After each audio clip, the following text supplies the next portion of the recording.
اربد بن قیس کا اور عامر بن طفیل کا جو مشہور واقعہ، یہاں پہ رسول اللہ صلی اللہ علیہ وسلم نے ان دونوں کو بد دعا دے دی تھی اور کہا تھا، جیسے جو دعا کے الفاظ میں آپ کو کہتا ہوں، یہ دعا بڑی مجرب ہے، اور اگر کسی بندے سے آپ کو کوئی خطرہ اور خوف ہو تو اللہم اکفنیہم بما شئت، اللہ اس سے مجھے بچا لے، مجھے محفوظ کر لے، اس سے مجھے کفایت ہو جا، اس سے مجھے نجات دے دے جیسے تو چاہے۔ اور دوسری دعا اللہم انا نجعلک فی نحورہم ونعوذ بک من شرورہم، یہ بھی دشمن کے لیے بڑی مجرب ہے۔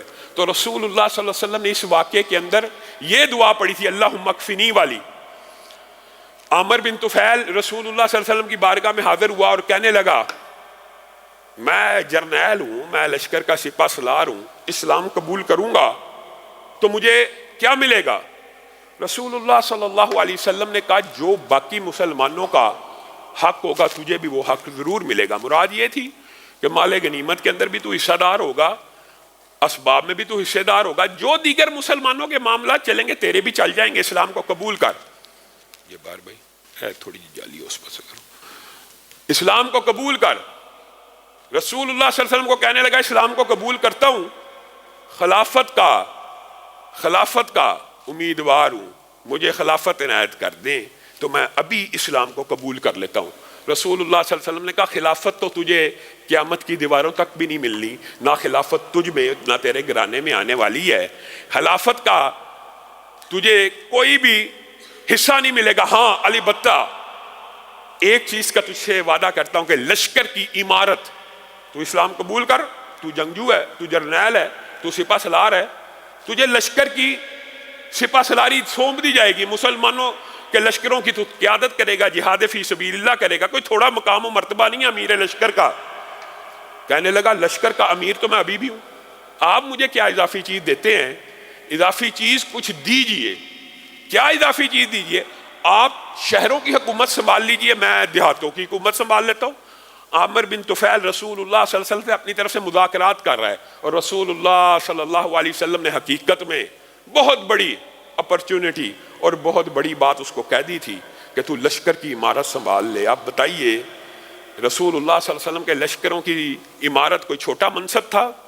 ایک خالد ابن ولید کو آج بھی دنیا یاد رکھتی ہے، عامر بن طفیل کے عقل کے اوپر پردہ کہ میں تو ابھی بھی امیر ہوں، ابھی بھی لشکروں کی سپہ سالار ہوں، مجھے دیہاتوں کی عمارت عطا کیجئے، شہروں کے امیر آپ بن جائیے۔ رسول اللہ صلی اللہ علیہ وسلم نے کہا ایسے نہیں ہوتا، اور بعض دیگر احادیث اس روایت کے علاوہ بھی موجود ہیں۔ رسول اللہ صلی اللہ علیہ وسلم نے جب بھی کسی نے عمارت مانگی تو رسول اللہ صلی اللہ علیہ وسلم نے اس کو کہا، ہم مانگنے والے کو عطا نہیں کرتے، ہاں جو ویسے ولنگلی عوام کی خدمت کا جذبہ رکھتا ہو رسول اللہ صلی اللہ علیہ وسلم بھانپ کے اس کو عطا کر دیا کرتے تھے، لیکن جو ہرس طمع لالچ سے رسول اللہ سے مطالبہ کرتا ہے رسول اللہ صلی اللہ علیہ وسلم اس کو انکار کر دیا کرتے تھے۔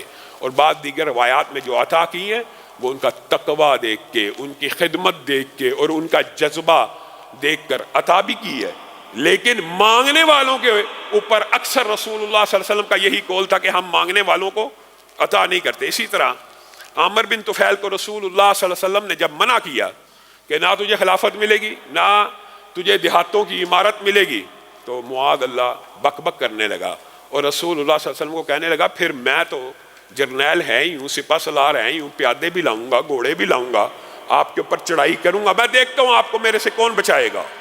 رسول اللہ صلی اللہ علیہ وسلم نے کہا، وہ رب بچائے گا، اللہم اکفنی، یہ دعا اس وقت کی، اے اللہ عامر سے کفایت کر جا مجھے، اور مجھے جیسے تو چاہے اس سے بچا لے۔ ساتھ اربد بن قیس بھی تھا۔ اربد بن قیس کو عامر کہنے لگا، دیر کے اوپر یہ معاملہ کیوں ڈالا جائے؟ باہر نکلا، کہنے لگا یہ معاملہ مؤخر کرنے کی ضرورت نہیں ہے کہ دوبارہ گھوڑے لے کے آئیں، پیادے لے کے آئیں۔ ایسا کرتا ہوں کہ میں رسول اللہ صلی اللہ علیہ وسلم کو باتوں میں لگاتا ہوں، اے اربد تو نے جب میں نے ان کو باتوں میں لگا لینا تو معاذ اللہ ان کی گردن کے اوپر تلوار کا وار کر دینا۔ اربد کہنے لگا ٹھیک ہے، معاہدہ طے پایا۔ عامر دوبارہ رسول اللہ صلی اللہ علیہ وسلم سے باتوں میں متوجہ کرنے کے لیے آپ سے دوبارہ مذاکرات شروع کر دیا۔ رسول اللہ صلی اللہ علیہ وسلم اس سے بات کرتے رہے۔ اب عامر بن طفیل دیکھ رہا ہے کہ اربد تلوار نہیں چلا رہا، ہم نے تو یہ بات طے کی تھی میں رسول اللہ کو اپنی طرف متوجہ کروں گا، وہ پیچھے سے حملہ کر دے گا۔ کافی دیر گزر گئی تو عامر بن طفیل بار بار اربد کی طرف دیکھنے لگا، تو رسول اللہ صلی اللہ علیہ وسلم نے بھانپ لیا کہ یہ میرے پیچھے کسی کو دیکھ رہا ہے۔ رسول اللہ نے مڑ کے دیکھا تو رسول اللہ صلی اللہ علیہ وسلم کو سمجھ آ گئی۔ رسول اللہ صلی اللہ علیہ وسلم نے دونوں کو اس وقت بد دعا دی، اور بعد میں عمر بن طفیل نے اربد سے یہ پوچھا تھا اس وقت حملہ کیوں نہیں تھا کرتا؟ کہا اللہ کی قسم تلوار اٹھانے کی سکت باقی نہیں تھی رہی۔ اور بعد دیگر روایات میں الفاظ یہ ہیں جس وقت تو مجھے حملے کا کہتا تھا مجھے رسول اللہ صلی اللہ علیہ وسلم نظر ہی نہیں تھے آتے، تو کیا میں تیری گردن کاٹ دیتا؟ اس وقت صرف مجھے تو ہی نظر آ رہا تھا۔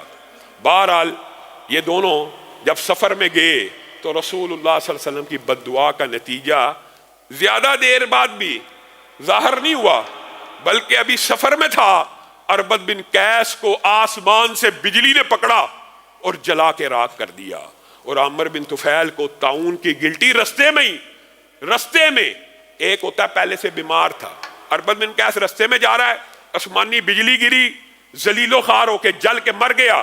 عامر بن طفیل اسی دن یہاں پہ گلٹی نکلی ہے اور کہنے لگا مجھے تو یہ طاعون کی گلٹی محسوس ہوتی ہے، اور گھوڑے کے اوپر گھوڑا دوڑاتا زمین پہ گرا، گھوڑے نے اس کو اپنی ٹانگوں کے نیچے ہلاک کر دیا۔